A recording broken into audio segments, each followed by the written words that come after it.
Welcome to another episode, everyone. He was a Samoan basketball star until the Crips killed him. Excuse me. The Crips took him out after his 21st birthday. He was on his way to becoming a basketball star. He was a basketball star. And then things went left. In this episode, I'll be discussing the life of Shiloh the Alpha. Shiloh was born on February 12, 1993, and was of Samoan descent. Growing up, he was described as a happy-go-lucky kid, always lighting up a room. Throughout his school years, he would make a ton of friends, as he was known as a popular kid. His energy attracted people from all walks of life. Shiloh was really big on family.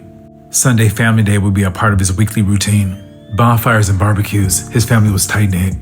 Early on, he discovered he had a natural talent to play basketball. While transitioning to high school, he had a growth spurt and shot up to 6'3". At Narbonne High School, Shiloh took his game to the next level. He became a standout player. At point guard, he led the school to the 2011 Division II Los Angeles City Section Championship, the school's first Division II section title in a decade. He was also named the 2011 Division II Player of the Year in the All-City section. After graduating high school, he moved on to Fresno City College, where he also balled out, helping Fresno City College to a title in 2011. Shiloh would struggle to keep his grades up and returned home to Torrance after 1 year. His parents told him to take some time to figure his life out. Shiloh considered going back to LA Harbor College, but told his parents that school just wasn't for him. Back when Shiloh was growing up and his parents divorced, he was living in a rough neighborhood, and his mother saw him going down a bad path. Fast forward to 2014, he was trying to turn things around. Although he considered himself an athlete first, it seemed he was allegedly affiliated to the Samoan Paru gangs in Carson through his friends or family. On March 5th, 2014, at approximately 9:20 p.m. That night, Shiloh and two friends decided to pull up to a hookah lounge in Harbor City. Shiloh's friend Shay was a member of a Samoan Paru gang in Carson, and Miles was also from Westside Barson. The hookah... So he's doing well. Looks like he has some sort of basketball skills. He's trying to get out of the street and to live a decent life. Nevertheless, it appears that he is a gang member, and the Samoan Pirus out there in Carson, they are very serious. If he was involved in this, then perhaps we can see where this is heading. And this is why we want the kids out of the street, and we want them to be guided and directed properly. Lounge was in an area controlled by the Harbor City Crips. The Harbor City Crips beef with all Carson Paru gangs, and most members of Carson Paru gangs are of Samoan descent. So young Samoan males are more likely to get pressed in Harbor City Crip turf. Before entering the hookah lounge, Shiloh and his friends decided to make a stop at the gas station. There they encountered David, Khalif, and Jasper, who were members of the Harbor City Crips. They asked Shiloh's group where they were from. Shay then identified himself as Westside Barson Paru, which David responded that they were from Harbor City Crips. Shiloh's group responded that they didn't give a f. Shiloh and his friends then headed back to the hookah lounge, where they sat in the parking lot of the strip center. At around 9:40 p.m., a black male approaches the group and fires several rounds from a handgun. Bullets hit Shiloh and Shay, and they both drop. The black male then tucks his gun and takes off into the alley, vanishing off in the night. After the shooting, Shiloh was unresponsive.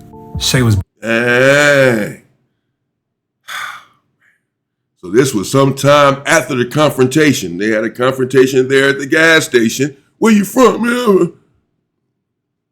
I'm a Paru, I'm a blood. Where you from? Harbor City Crip. They go back to the hookah lounge. They just chilling in the parking lot now, smoking, drinking. Before they go inside, this is what we do at all of these clubs.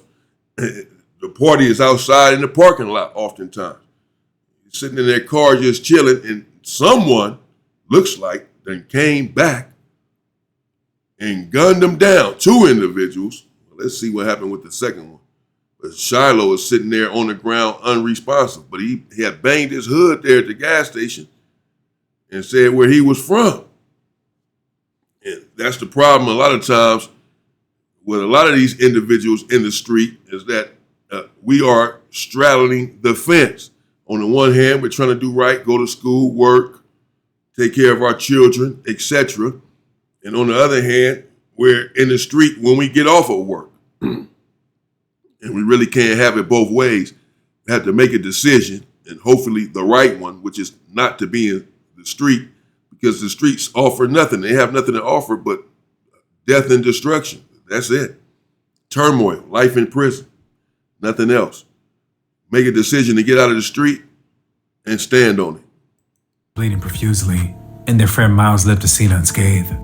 Shiloh was taken to a local hospital, where he died an hour later from a single gunshot wound to his torso. Dang. A few minutes after the shooting, Shay told an officer that 3 blacks shot him out of nowhere. After Shiloh's murder, his family went hard in search for justice, using money out of their own pockets to set up a billboard that offered a $25,000 reward for any information that led to the arrest of Shiloh's killers. Detectives didn't have much to go off of until 2016, when police received a tip from an anonymous hotline stating that Jasper was involved in the shooting. A detective determined that Jasper's former girlfriend provided that tip. According to Jasper's ex-girlfriend, Jasper told her that there was an incident at the gas station that led to the shooting, and referred to himself, Khalif, and David as involved in the shooting. David was arrested for the murder and taken into custody. In May of 2016, a detective placed a police agent in David's cell, where David began to tell the agent about the events underlying his crimes. After talking about someone's first mission, David said, "I've been doing this shit for 12 years, man. I know what I'm doing." No, you don't know what you're doing, David. So first, they get caught up, and it is what it is. I'm not advocating for them to get away with taking someone's life, but I'm just saying these individuals get caught up from his ex-girlfriend 2 years later. The crime happened in 2014. They have no suspects. They have no one arrested for 2 years. To 2016, they have no one. They don't know what happened until they get a tip. The tip comes from the ex-girlfriend, who was not there, doesn't know exactly what happened other than what he told her. He told her about the crime, what happened, playing tough, being braggadocious. I'm a tough guy. Yeah, we took this guy's life over here. We killed him. And then told this girl, and 2 years later, she then went and told the police, and he got everybody arrested. She got everybody arrested. Really, he got everyone arrested by telling his ex-girlfriend. You don't want to go around talking about something like that to anyone. That's not anything to brag about. You want to keep something like that to yourself, because people have a conscience, and oftentimes they end up flipping, even for no reason, no reward, no money, no nothing, just because it's eating their conscience up, and they know what you did. So I'm not advocating that you do anything violent anyway, period. Especially taking someone's life. Should it ever come to that, though, keep it to your freaking self. And so she done got the whole operation blown up, or you can say him, by telling her to begin with. And then they get inside of the jailhouse, and old David talking about he knows what he's doing, but he doesn't, because he's sitting here spilling the beans to an undercover agent, telling him everything. This shit fun for real. Doing this shit for fun, trying to sit back on these niggas like. David then said his gun jammed because the firing pin was messed up. He then revealed that they stashed their pistols near a trash can. Oh. David said that he was not an OG, and that he was still young, but he had been in the hood for a very long time. In 2017, the people charged— You might as well tell me how many times you go to the bathroom a day. David, Khalif, and Jasper with murder, and 2 counts of attempted murder. During trial, Shay testified that he didn't remember much. The jurors deadlocked in their first trial, which will lead the case to be retried. In November of 2022, Khalif and Jasper pled no contest to voluntary manslaughter and were each sentenced to 19 years in a state prison. David was found guilty on 1 count of first-degree murder, along with 2 counts of attempted murder. The judge said she was trying to make David's sentence somewhat consistent, but noted that the comment he made of it allegedly being fun was egregious. Shiloh made a lasting impact on and off the court. On the court, he had a tremendous work ethic and a great desire to win.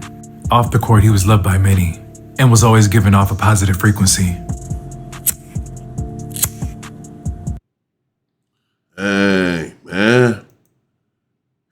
Rest in peace to Shiloh. Rest in peace to that young man who could have been anything in the world. We've lost so many people. So many people have passed away due to senseless gang violence. And it is senseless. It makes absolutely no sense. You stay around the corner and I stay right here, so we're going to delete one another. It's really the dumbest thing ever. Gang banging is the dumbest thing ever. And it has caused so much turmoil and has really hindered the race in so many ways. So it's really a small pocket in the grand scheme of things. There's enough. There are too many, and there's too many killings. There's too much destruction in the community, and it's senseless. The moment that we put the guns down, the world is going to change. The very moment that we put the weapons down, the world is going to change. The very moment that we stop deleting one another, the world is going to change. The world is going to change. Our community is going to change instantly. So if we love each other and love ourselves, then we should take up this proposition of putting the weapons down, because our community is going to change immensely and immediately. But not only that, the world is going to change quickly, swiftly. Let's put them down. Rest in peace to Shiloh. Makes no sense. They always get two birds for one stone. Take someone's life and then you get life in prison. You're both gone. This is why they let this carry on for so long. Could have stopped gang banging a long time ago. But it's not on them, whoever they are, to stop it. It's on us. No one else. Stay safe and stay free, people.